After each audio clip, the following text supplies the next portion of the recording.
Welcome back to my channel, Damien Deals channel, The Reviewer. And I thought I'd take some time off from work and do some reviewing of some YouTube videos. And right now I'm on a very sad title of a page. YouTuber Christina Grimmie murdered at a meet and greet. Was that yesterday or today?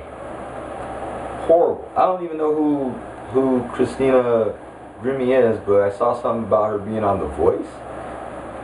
And I don't know anything about The Voice since 2013. I haven't watched The Voice in 2 years, 3 years. Very sad, but let's get to this video and see what Philip DeFranco has to say about it. Here we go. Was reporting that YouTube star and voice singer Christina Grimmie was shot and killed after her show last night. Reportedly, after she had performed, she was at a fan meet and greet where she was signing autographs for the fans who were there waiting for her, at which point a man armed with 2 guns walked in and opened fire on her. Some witnesses saying they heard between 4 and 6 shots, several that were aimed and hit Christina, at which point her brother reportedly jumped and tackled the shooter, who then killed himself. Many people calling her brother a hero because who knows how many people the shooter could have shot at if no one had stopped him. Christina was taken to the hospital in critical condition, but the police later reported she died there. And stories like this hurt so bad, and they hurt even more, and I don't know if it's because I'm getting softer in age or just as a 30-year-old person, I look and I see this 22-year-old that is providing so much good in the world, providing escape for people, providing music and happiness and just reprieve from the garbage that life provides on a daily basis. And so much work goes into making a person, and then making that person a good person, and giving that person the tools to put more good in the world. And it just takes one idiot, one crazy person, one evil person with a stab or a pull of a trigger to wipe that person from this planet. And as of right now, the shooter has not been named. There has been no talk about what the motive was. And since this news broke, so much love has been directed to Christina and her family online, so much horror that this has actually happened, and also concern about future events. Many YouTubers and personalities expressing concern in public and also behind the scenes about, in 1.5 weeks, we have VidCon, an event where some of the biggest personalities online meet their fans, a place where tens of thousands of people go. How do you keep that safe? Is it possible to keep that safe? And on that note, creator of VidCon, Hank Green, tweeted, "My first email was to our security team at VidCon. We had already increased security plans from last year, but are reviewing now." And I understand the fear, but the thing that people need to understand is that this has always been a possibility. It's happened before people became famous on the internet. Once you open the door to people, you provide access, it is a possibility. That's why even before VidCon offered security to the people that go to the event, I'd always have 2 off-duty police officers with me. And even then, I know I'm not completely safe, but what's the alternative? To not do? To not go? To cower down in fear? No. When doers don't do because what someone else might do, that's when they win. That's when bad wins. When we see people like Christina Grimmie get taken away, we cannot cower down in fear. We need to remember how amazing she was, how great what she was trying to provide the world was, and be inspired by that and go out and try and provide good to the world like she would have, in our own ways. And that's the closest thing to a positive thought I can have with this story, because there's nothing good about this story. There is no silver lining to this story. There's just pain for those affected, and the only good prospect is that at some point that pain may dull to a point that is less severe than it was today. And it's nothing but horrible, but what I want to say is that we do live in a world where there's so much senseless violence, there is so much pointless death. So love the ones you have as intensely as you can while you have them, because one day you won't, whether it be because someone shoots them or because just life happens. And as a note for those who are subscribed, the normal video for today and tomorrow will not be here. I'm going to be going dark on the channel until Monday. The video that I was going to post tomorrow would have been insensitive to this whole situation, and I want to take a moment to just remind myself that there's more important things in the world, and that we need to just take care of each other and spend a moment with my family. And that's where I'm going to end today's show. Guys, I love your faces. I hope you have a good weekend, a safe weekend, and I'll see you Monday.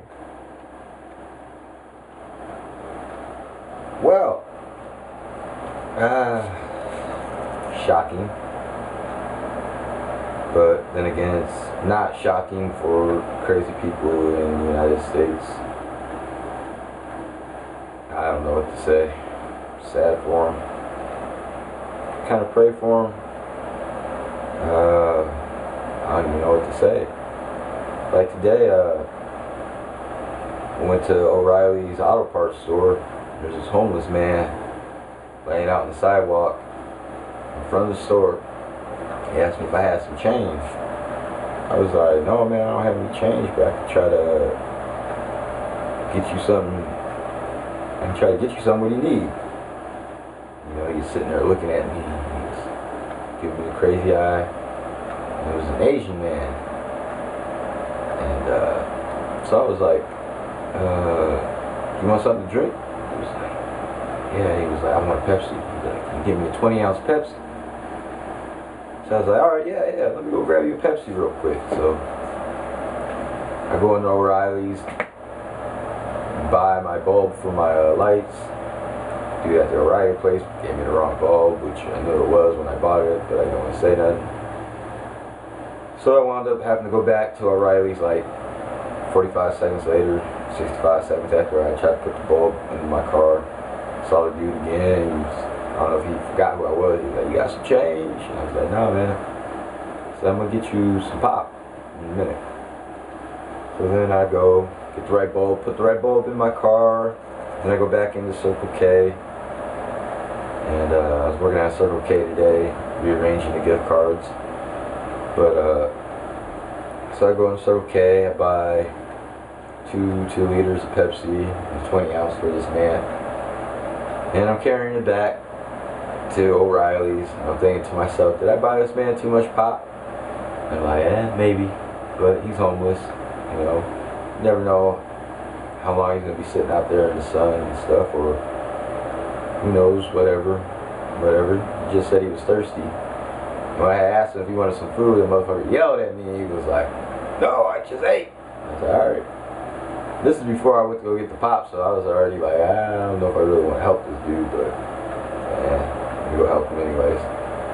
So I bring him the pop back and set it down, and I was like, hey man, I was like, 20 ounces cold, 1 to 2 liters is cold, 1 to 2 liters is warm. And I was like, here you go man. I was like, enjoy. And he was looking at me all of a sudden. I was like, something wrong? And he was like, nah, I carry all this damn pop around with me.